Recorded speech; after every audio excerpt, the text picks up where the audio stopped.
kita harus sadar bahwa masalah COVID itu belum selesai dan tidak akan selesai, terus akan muncul terus.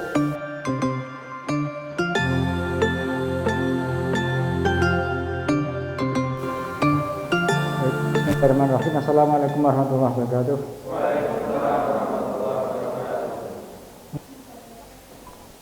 Apa kabar hari ini teman-teman? Nah, itu bukan template kita, ucapannya bukan begitu. Apa kabar hari ini?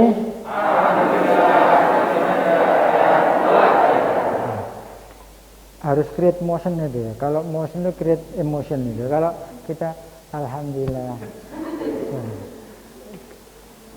Coba yang gerakan yang benar ini bagaimana sebenarnya? Bagaimana lagi? Alhamdulillah iman dia ada sehat luar. Nah, sekarang segesit itu gerakannya. Apa kabar hari ini? Alhamdulillah iman tidak ada sehat luar biasa. Nah, begitu jadi standarnya itu ada. Jadi yang pertama saya ingin bahas untuk teman-teman adalah tentang setelah kita atau setelah hadirnya COVID-19 di bulan Maret, mulai tanggal 3 kasus pertama sampai sekarang itu, dan sekarang belum selesai teman-teman, kita harus menjalani kehidupan yang dengan cara berbeda. Orang nyebutnya kita sudah masuk ke new normal, tapi kalau ada bilang yang para ahli itu sebenarnya kita itu belum masuk new normal. Masalah masih berlangsung, tetapi kita harus terpaksa harus menjalani dengan cara yang berbeda, tidak nunggu kasusnya turun tapi sudah dirasakan new normal. Maka jangan nanti dilihat di jalan-jalan sudah agak longgar. Nah, saya ingin meyakinkan teman-teman tentang konsep new normal apa yang harus kita tempuh teman-teman. Nanti kalau diterjemahkan secara salah, hasilnya bisa berbeda. Ya.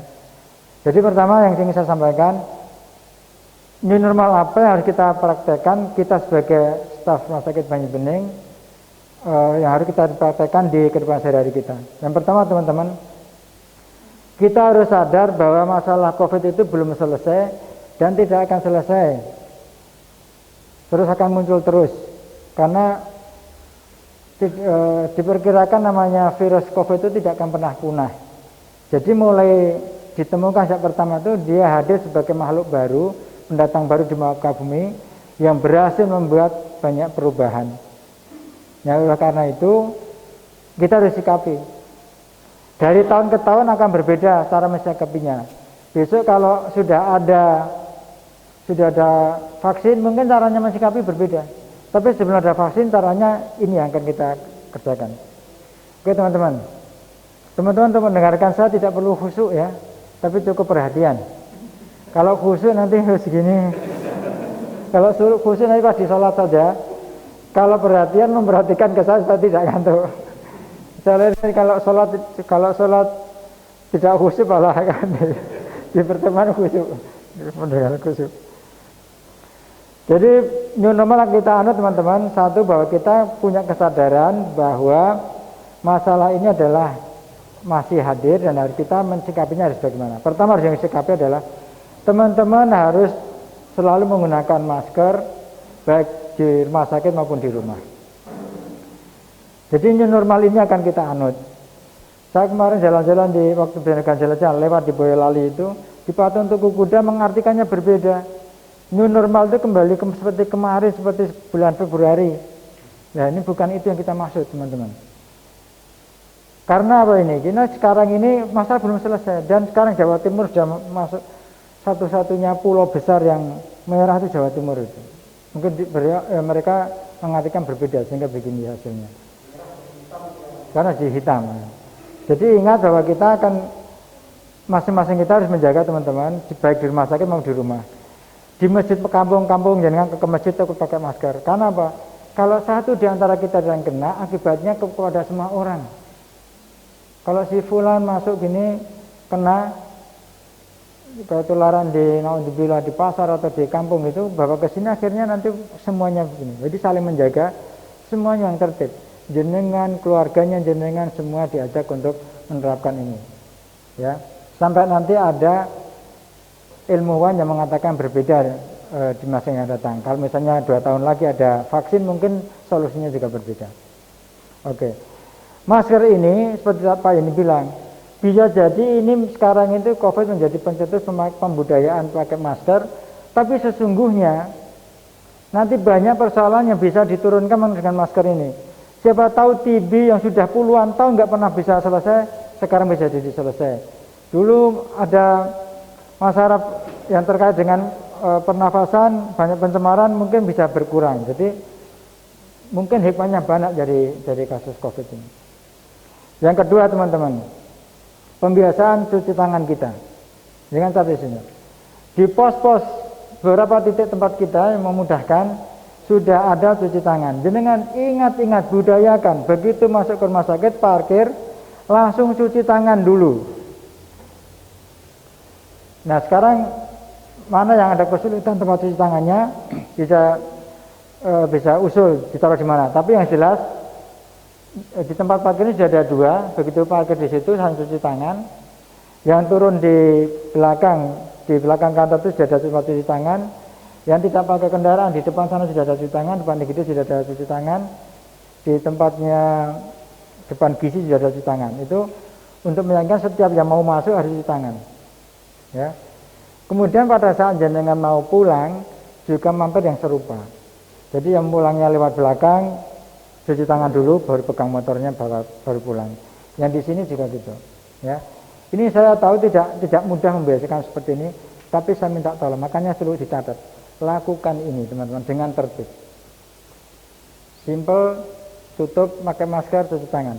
Kalau nggak kita ingatkan, nggak jadikan bagian dari normal kita, nanti banyak yang tidak melakukan. Oke, tidak usah malu, saya akan mau cek saja. Siapa yang tadi pagi sudah melakukan seperti itu? Jenengan lakukan enggak? Sudah. Cuci tangan di mana tadi? Gitu. Mas Agus lakukan. Gitu. Mbak Tata? Di lab. Terlambat. Dengan melakukan tempat parkir. Semuanya cuci tangannya di tempat parkir. Begitu datang langsung cuci tangan. Clear ya, teman-teman? Jadi jenengan sebelum buka pintu, sebelum kemana-mana harus cuci tangan di tempat parkir. Setuju ini ya? Yang diam pun saya anggap setuju. Seperti orang yang khidbah itu dilamar ke meneng wae gelem, gitu. Jadi 2 ini harus dilakukan. Kemudian khususnya di beberapa tempat kita akan menerapkan seperti di masjid. Jadi seperti di kantor, sepatu harus dilepas supaya untuk meminimalkan debu yang masuk. Jadi dari situ kena debu kemana-mana, masuk kantor dilepas. Jadi kalian nanti menjadikan kantor belakang itu bisa untuk sholat setiap sudutnya. Jadi kita bisa sholat di mana saja untuk sholat sunnah. Ya, 2 ini tolong diperhatikan. Yang ketiga teman-teman, hal baru yang kita praktekkan masalah makan. Jadi saya menganjurkan teman-teman semuanya walaupun makan di kantin bawa alat makan sendiri-sendiri. Karena itu lebih safe. Tidak mungkin kita minta Mbak Kamti mencuci sendok pakai CSSD. Gitu. Dikasih memanas yang lama tidak mungkin. Nah, kita harus memakai sabun biasa. Sendok itu lebih aman jangan pakai sendiri-sendiri. Jadi untuk mengurangi frekuensi Mbak Kamti nyuci piring juga itu, ya. Dengan bawa sendiri-sendiri dari rumah bawa itu.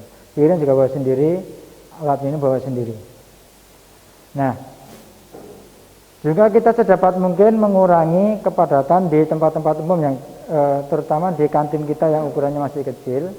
Maka saya menyarankan teman-teman CS, teknik, kantor, gizi dan sebagainya itu kalau mau makan atau bisa membawa dari bawa alat makannya itu beli di kantin, kemudian bisa dibawa ke kantor belakang untuk mengurangi kepadatan di kantin itu. Itu untuk kebaikan kita bersama teman-teman.